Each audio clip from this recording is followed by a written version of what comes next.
Épître de Paul aux Romains, chapitre 3. Quel est donc l'avantage des Juifs? Ou quelle est l'utilité de la circoncision?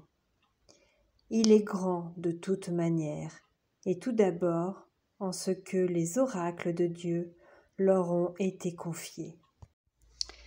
Quoi, si quelques-uns n'ont pas cru, leur incrédulité anéantira-t-elle la fidélité de Dieu?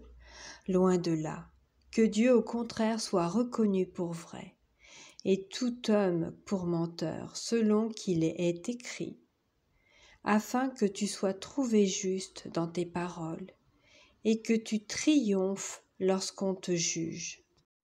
Mais si notre injustice établit la justice de Dieu, que dirons-nous? Dieu est-il injuste quand il déchaîne sa colère? Je parle à la manière des hommes. Loin de là. Autrement, comment Dieu jugerait-il le monde? Et si par mon mensonge la vérité de Dieu éclate davantage pour sa gloire, pourquoi suis-je moi-même encore jugé comme pécheur? Et pourquoi ne ferions-nous pas le mal afin qu'il en arrive du bien, comme quelques-uns qui nous calomnient prétendent que nous le disons? La condamnation de ces gens est juste. Quoi donc? Sommes-nous les excellents? Nullement. Car nous avons déjà prouvé que tous, juifs et grecs, sont sous l'empire du péché. Selon qu'il est écrit, il n'y a point de juste, pas même un seul. Nul n'est intelligent, nul ne cherche Dieu. Tous sont égarés, tous sont pervertis. Il n'en est aucun qui fasse le bien, pas même un seul. Leur gosier est un sépulcre ouvert. Ils se servent de leur langue pour tromper.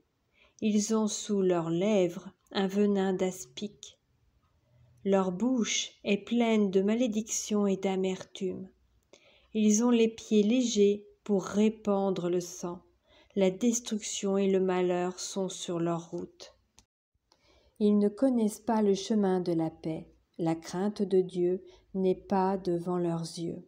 Or, nous savons que tout ce que dit la loi, elle le dit à ceux qui sont sous la loi, afin que toute bouche soit fermée et que tout le monde soit reconnu coupable devant Dieu. Car nul ne sera justifié devant lui par les œuvres de la loi, puisque c'est par la loi que vient la connaissance du péché. Mais maintenant, sans la loi est manifestée la justice de Dieu, à laquelle rendent témoignage la loi et les prophètes. Justice de Dieu par la foi en Jésus-Christ. Pour tous ceux qui croient, il n'y a point de distinction, car tous ont péché et sont privés de la gloire de Dieu.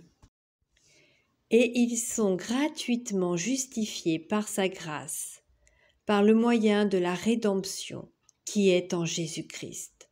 C'est lui que Dieu a destiné, par son sang, à être pour ceux qui croiraient victime propitiatoire, afin de montrer sa justice, parce qu'il avait laissé impunis les péchés commis auparavant au temps de sa patience, afin, dis-je, de montrer sa justice dans le temps présent, de manière à être juste, tout en justifiant celui qui a la foi en Jésus.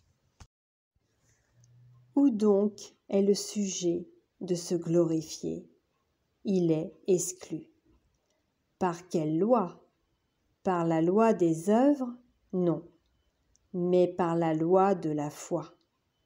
Car nous pensons que l'homme est justifié par la foi sans les œuvres de la loi. Ou bien Dieu est-il seulement le Dieu des Juifs? Ne l'est-il pas aussi des païens? Oui, il l'est aussi des païens. Puisqu'il y a un seul Dieu qui justifiera par la foi les circoncis et par la foi les incirconcis. Anéantissons-nous donc la loi par la foi? Loin de là. Au contraire, nous confirmons la loi.